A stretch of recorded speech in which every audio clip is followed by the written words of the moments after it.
Gepleyer Azatlyk Radiosu habarlar gündeligimize başlaýarys. Türkmenistan Awganistan Täjikistan demir ýolunyň özüne degişli İmamnazar stansiýasynyň çenli bölegini doly çekip gutarynlygy media maglumatlarynda habar berildi. 2014-nji ýylda düýbe tutulan bu proýektiň guruluşyna degişli soňky täzelikleri Kerdeşim Ýowşan Anugurwandan dinläli. Türkmenistan tot, ýagny Türkmenistan, Awganistan, Täjikistan demir ýolunyň özüne degişli böleginiň guruluşyny dowam etdirýär. Azerbaýjanyň Trend habar gurulugynyň Türkmen medeniýetine salgylanyp ýazmagyna görä häzirki wagtda bu demir ýol liniýasy İmamnazar stansiýasyna çenli dol çekilip gutarly. Bu habar Awganistanyň Akkine şäheriniň häkimi Enwer Başlyk hem tasdikleýär. Awa dogry Atamratdan başlasa şu 85 kilometr şonuň demirden başga 85 kilometr hemmesi taýar boldy. Diňe şeýle 6 kilometrlik şu demirli goýmaly başga ýeşe gutaran dogry biziň şu Awganistanyň içine 3 kilometr getirip burşap berkitdiler Türkmenistan tarapy.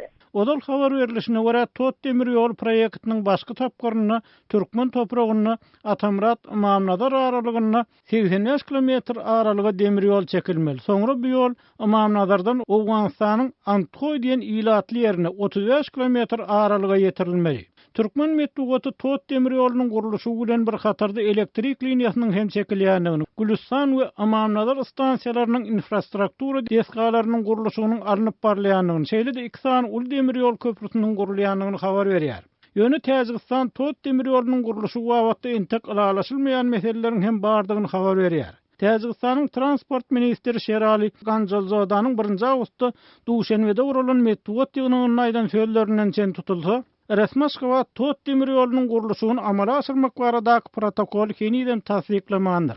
Ganjalzoda Türkmen tarapynyň bu mesele baradaky soragy dokument hökümetiň garamagyna diýip jogap berendigini aýtdy. Bu protokol gurrun edilýän demir ýolunyň Awganistanyň üstünden geçmeli dagwaly böleginiň uğrunu kesgitleýär we oňa Täjikistan we Awganistan baryp 2014-nji ýylda gol çekdi diýip Täjik resmiýeti jurnalistlere gurrun berdi. Türkmen medeniýeti Awganistana çekilýän demir ýoluň ýurdun günne gorunnak senagat proýektleri hususan kali dökünlerini öňürýän toplumyň gurulmagy bilen aýratyn uly ähmiýete eýe boljakdygyny belleýär.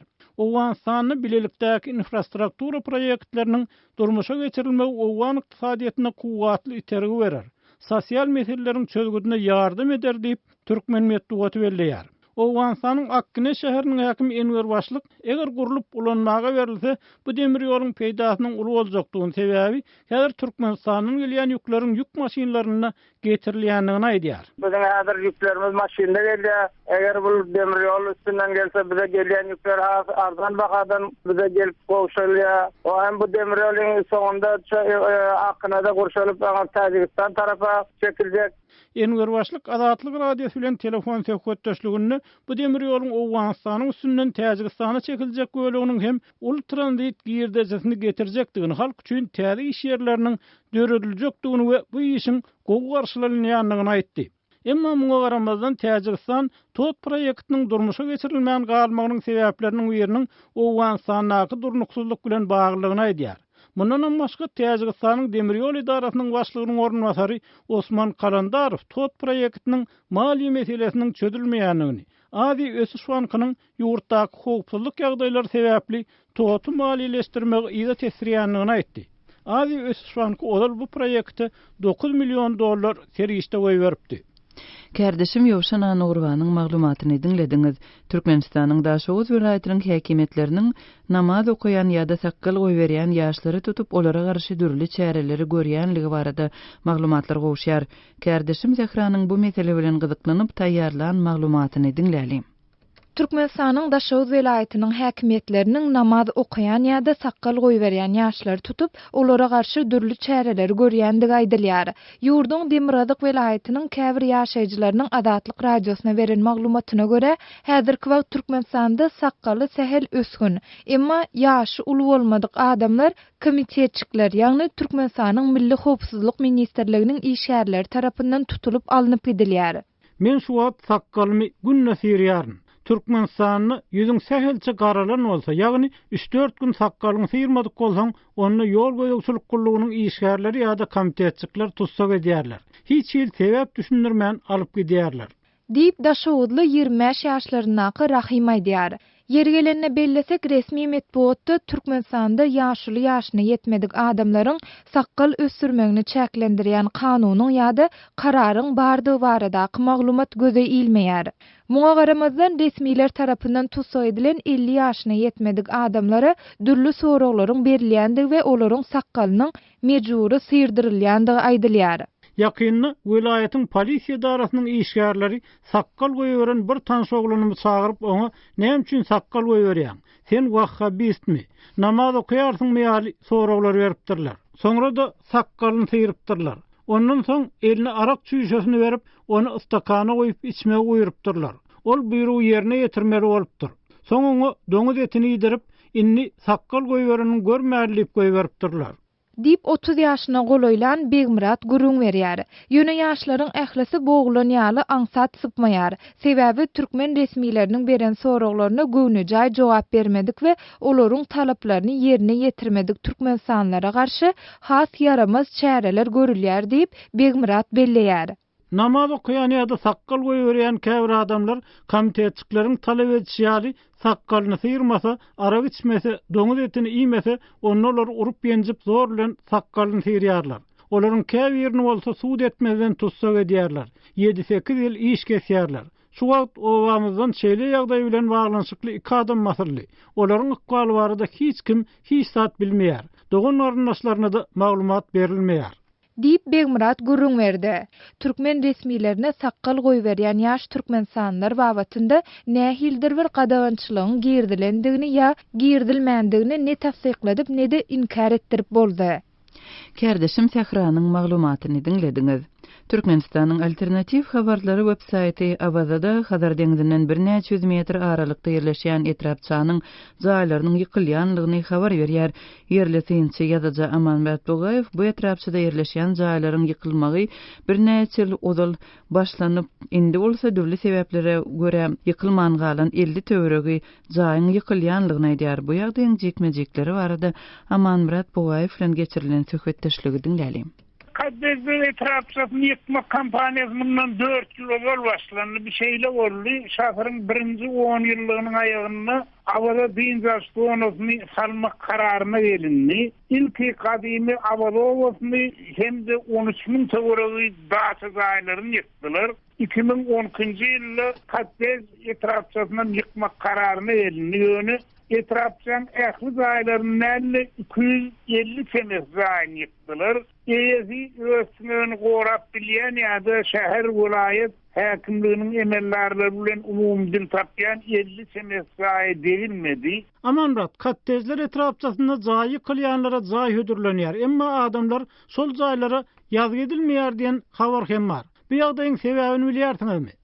Şol häzir hödürlenýän jaýlara ýazgy edilmeýärliginiň büyük sebäbi şol Katez etrafçasyndaky jaýlaryň tas aglawasynyň diýen ýaly uy kitaby ýok, inventar kitaplary ýok. Olar şol ýerleri ala ýerleriň mellekleri hökmünde gaýranylyk hakyndaky dokumentler olarda bolsa da soň jaýlary özüm odan jaýlar kararlaryndan soňra şol dokumentler ýetmeň uğruna çykmandyrlar. Inden şäher geňeşliginde de şäher häkimligine sizin jaýlarynyň dokumentler dolu düzgün şol şöyle biz ön wagtynda döwlet tarapyndan kabul edilmedik. Ol şöyle biz sizi berýän jaýlarymyza ýazgy propiska edip biljekler. Biz jaýlara wagtly berýän ýaly bodok jogap berýärler. Amanbatny bir ýagdaý bir tarapdan täzelik däl sebäbi Aşgabatyň töwereginde de şeýle dokumentsiz jaýlar ýa-da şu standart boýunça salynmadyk jaýlar ýykyldy.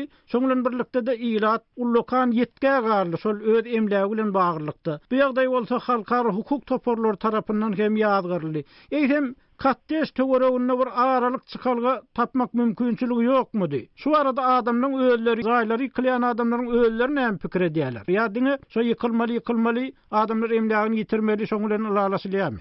Elbette adamların birbirlen ulaşmayanlığı öz-özünden düşmükül zaten öngazı birleşimiz yer oğudan zaylar. Dünyanın maliyet pozitifini salman zaylar ve onu şu yerde devlet emellerlerinin, devlet idarelerinin dilini uzun ediyen iki yağday var. Birinci yağdaya zaylar salmanını öngamaystık. dokumentler düzülmeyenler, hali verse de şu zayi, milleklerdik verilen zayiyelerinin bir nesesinin şehirde de zayi var. Onların şu yerde de yazga doğruları, oğul gıydı bilen vaktinde şu özlerinin zayilerine pasportunu yazı etmeyendirler, propiska durmandırlar. Ondan devletin şu delille hasat verildi. Sizin umum zayiniz var eken, plan yerde yazıda duran eken, şu için bizim borcunuz verliye adamların bilen bir umuman laşmasa da gayrış dava edip bilen oklar, esasın etpatsılığım adamlar özlerinin kanunu hukuklarını bilen o. Bilyenler hep yok felleyenler. Bir illi amanı öz hukukunu talep etseniz efendim cenayet eden hükmünde yazgarılacak adam hükmünde duyup ne şeyde yoksellik var. Neticede adamların eden çıkmacıların yine horluya yaşa oturacakların yıkılıyor. Kardeşim Ýowşan Any Gurbanyň Türkmenistanly ýazyjy Aman Murat Bogaýew bilen geçiren söhbetdeşligini dinlediňiz. Azatlygy line ulgamynda Osmok 420 773 797 383 telefon belgisi arkaly tapyp bilersiňiz. Biziň bilen habarlaşyp maglumatlary, suratlary we videolary ugradyň.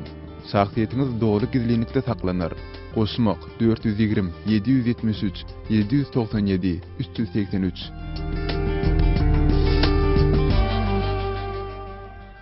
Gepliyer Azatlyk radiosy siz habarlar gündeligimizi dinleýärsiňiz. Braziliýanyň Rio de Janeiro şäherinde geçen Tomusk Olimpiya oýunlarynda 16 awgustda geçirilen ýarışlar postsovet ýurtlarynyň ençemesine altyn medal getirdi. Hususan Ermenistanyň we Gürjistanyň sportsmenleri uzak wagt bäri ilkinji olimpik altyn medallaryna eýe boldular. Bu arada kardeşim Sahranyň berjek maglumatlaryny dinleýäli. Ermenistan, Gürcistan, Serbiya we Ukraina ýaly bir näçe döwlet 16 awgustda Rio'daky Olimpiya oýunlarynda özleriniň ilkinji altyn medalyny gazandylar. Muňa garamazdan käbir gapma garşylyklar hem ýüze çykdy. Erkekleriň arasynda 98 kilogram agrama çenli kategoriýanyň jemleýiji tapgyrynda Ermenistanly Artur Aleksanyan, Kubaly Yasmany Daniel Luga Cabreradan üstün çykdy we altyn medala eýe boldy. Aleksanyanyň 16 awgustda gazanan ýeňşi Ermenistana 20 ýylyň dowamında ilkinji altyn medal getirdi. Bayrak gowşurmak dawarasynda Aleksanyan şu ýylyň aprel aýynda Azerbaýjan bilen söwüşleriň dowamında helak bolan Ermeni eskeriniň suraty çekilen köýnegi giyip çykanyna köpleri geň galdyrdy. Men öz ýeňşimiz serhetlerimizi goran Ermeni eskerlere we bölünen Daglyk Karabag regionunyň üstünni Azerbaýjan bilen 1990-njy ýyllaryň urşunda wepat bolan ähli adamlara bagyşlaýaryn diýip Aleksanyan aýtdy. 16 awgustda Gürcistanly ştangaçy Lasha Talakhadze erkekleriň arasynda 105 kilogram agrama çenli kategoriýada altyn medal gazandy. Bu aralykda Ukrainaly sportsmen Oleg Vernyayev Rio'da geçen Tomusk Olimpiya oýunlarynda sport gimnastikasynyň goşa brus uruwunça şahsy ýarışynda öz ýurduna ilkinji altyn medal getirdi. Vernyayev Amerikaly sportsmen Daniel Levany yeňip altyn medaly utanmahaly Orsetli David Bilyavski brünç medala eýe boldy. Bu Vernyayewiň Rio oýunlaryndaky ikinji medali bolup, ol geçen hepde kümüş medala münasip bolupdy. Sişenme güni Grek-Roman göreşi boýunça erkekleriň arasynda 66 kilogram agrama çenli kategoriýada Serbiýaly sportsmen Davos Stefanek Ermenistanly Migran Artunyany yeňip öz ýurduna Rio'daky oýunlarda ilkinji altyn medali getirdi. Şol bir wagtda Xitay Rio de Janeiro şäherine geçirilen Olimpiya oýunlarynyň 11-nji güninde suwa çümmek uğrunda medallaryň sany boýunça öz agylygyny saklap gelýär. Şeýlede 16 awgustda Amerikaly gimnastikaçy Simone Biles ýene bir altyn medal gazanyp Rio'daky oýunlarda özüniň 4-nji altyn medalyna münasip boldy. Onun topardaşları Ali Raisman kümüş Britaniyalı gimnastikaçı Amy Tinkler brünç medalı uttular. Bu aralykda 16 awgustda erkeklerin arasında 105 kilogram agrama çenli kategoriyada Türkmenistanlı ağır atletikaçı Hoca Muhammed Toyçiyev hem çıkış etdi. 17 awgustda Rio'daky Olimpiya oýunlarynda Türkmen toporunyň düzümünden ýeke dawan zyňmak boýunça türgün Aman Murat Hommadow çykyş edýär. Kerdeşim Sehranyň maglumatyny dinlediňiz. Türkmenistanyň Rio de Janeiro'da Olimpiya oýunlaryny ýiberen sportsmenleri esasy orunlara çykyp bilmediler.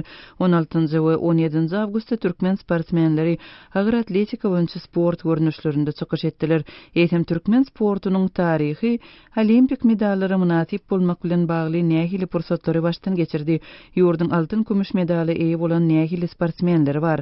Biz bu barada atçylyk sportu boýunça tälim beriji türkmen atşynasy geldi Kariýew bilen söhbetdeş bolduk. Türkmen sportsmenleriniň halkara ýarışlaryna, şu olimpiadalara gatnaşmagyna tin edilende altyn kümüş medallar gözeýilenok. Türkmenistanyň hem garaşsyzlyk ýyllaryna degişli, hem uzalky Sowet taryhyna degişli döwri alyp görsek, olimpiadalarda altyn kümüş medal gazanan türkmen sportsmenleri barada näme diýip bolar? Türkmenistana türkmen sportsmenlerinden haýsylary altyn we kümüş medal getiripdi. İlki bilen ýadymyza düşen adam elbetde Marat Niyaz.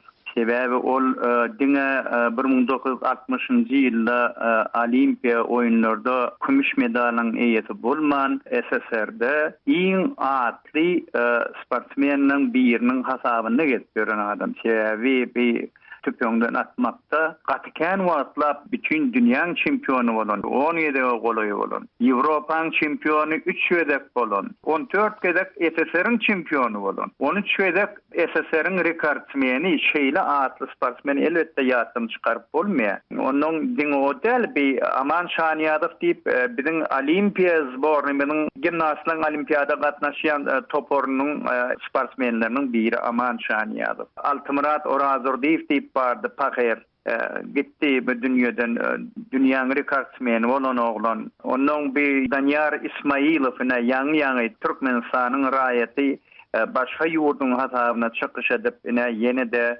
kümüş medalyň eýesi boldy şu olimpiadada. Elbetde oňalyk talantly ýigit bizeken biziň kiýalyk ortaýa döwletler kena näme üçin olardan döre duradam. Ýa-da biziňkiden has kiçi ýurtlarym bar, Afrikadan bar, başga ýurtlardan bar. Geldaga siz türkmen olimpiya çempionlaryny atmat ýatlap geçdiňiz. Olaryň ykbaly nähili boldy? Şahsy taýdan tananyňyz barmy? Altımurat Orazurdiýew hatda gurun edesim gelýär.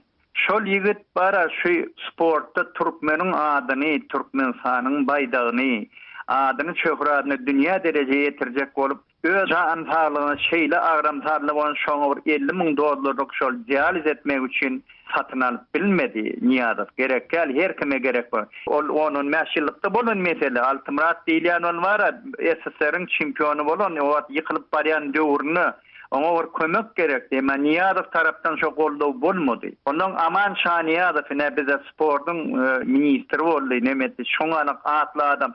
Kim Sovet Soýuzynyň gimnastikalarını bir Rumaniýadan ol Kameneçi dağı dören, kim şolary Sovet Soýuzynyň ýa-da gimnastlaryny ýene-de komandasyny şo derejeye ýetiren Aman Şaniýadow. Hanşoňa näme dereje berildi? Şo işler ýalyk näme mümkinçilik berildi berdi? Geldaga siz halkara ýarışlarynda çykyş edýän Türkmenistanly sportsmenlere näme diýerdiňiz? Men olara berekella diýjek, köp taňry ýalkasyny diýjek. Şu ýagdaýda halkyň adyny çöhratyny dünýä derejesine ýetirjek bolup, öz janyny agram salyp, nähilem bolsa şoňa çemelleşip ýörler. Olar elinden geleni diýerler. Ýöne günä olarda däl. Atçylyk sportu boýunça tälim beriji türkmen atşynasy geldi Kariýew bilen geçirilen söhbetdeşligi dinlediňiz. Adatlygy isleýän wagtyňyz isleýän ýeriňizde dinlemek isleýäňizmi? Munuň üçin SoundCloud tilsiminde Adatlyk radiosyny tapyň we ýazylyň. Adatlygyň maglumatlaryny ilkinji bolup dinleň. Play Store'dan ýa-da iTunes'dan SoundCloud'un tilsimini indirmek ýatdan çykarmaň. Adatlygy SoundCloud tilsiminde Adatlyk radiosy ýazyp tap bilersiňiz.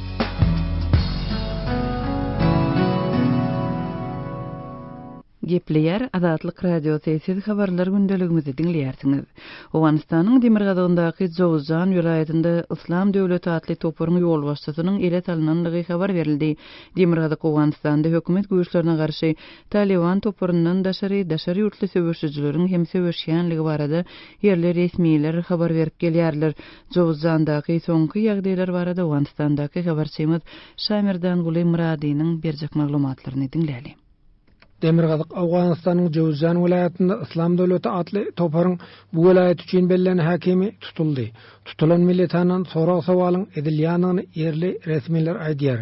Jowzjan vilayatynyň polisiýasynyň başlygy Rahmetullah Türkistanyň Azatlyk radiosuna aýtmana görä Mevlay Baz Muhammed Wali nomyhada we Daesh Mevlubad Muhammed adly Daesh militanlarynyň ýol başçysy vilayatyň Jargy adly sebitinde ele düşüpdir. Daesh jeňçileri bilen Awgan güýçleriniň arasynda çatışyk boldy. Uruşda Mevlubad Muhammed ayagyndan yaralandy. Onu Awgan güýçleri tutsak etdi. Ol Awganystanyň Milli Howpsuzlyk Gullugynyň Jowzjan vilayatyndaky bölüminde saklanýar. Daesh militanlarynyň Jowzjan vilayaty boýunça bilen hakimi barada derňe geçirilýär diýip Türkistany aýtdy. Jowzjan vilayatynda bir janynyň geçen ayal hüjumçy tutsak edildi. Ayal hüjumçy özüni partlatmadan öň ele salyndy. Türkistanyň aýdýşyça bu aýaly jeňçileriň Qardiýa adly komandiri janynyň geçen terroristlik hüjumy amala aşyrmaga razy edipdir. Hanamat razy bisazar amyzyş intihary bujara ýat biler. Eger tutsak edilmesedi ayal hüjumçy Jowzjan vilayatynda özüni partlatmaga taýýardy. Ayal hüjumçy Qardiýanyň dogany bilen ýolda saklandy. Bu aýaly aldapdyrlar. Ony janynyň geçen terror hüjumyny amala aşyrmaga mejbur edipdirler diýip Türkistany belledi. Jowzjan vilayatynyň 10 etrafy bar. Vilayatyň iki etrafynda Taliban bilen bile Islam Döwleti adly toparyň jeňçileriniň hem yerleşendigini yerli resmiler aýdýar. Jowzjan vilayatynyň hakiminiň metbuat wekili Muhammed Rıza Gapuryň aýdyşyna garanda e'lon karda bu Daesh bayat kardy. Daesh faoliyat bilen bayraqlar tabdil. Vilayatda Islam Döwleti adly toparyň militanlary bar. Yerli ýaraglylar hem Daesh'a tabyn bolýar. Daesh'a goşulýanlaryň sany vilayatda gitdigiçe köpelýär. Talibanlar hem öz baydany ütgetýär. Daesh'in qara baydany galdyrýar. Bu ýagdaý bizi hawatyrlandyrýar diýip sözçi aýtdy. Demirgazyk Awganystanda Merkez Aziýaly jeňçiler hem yerleşdi.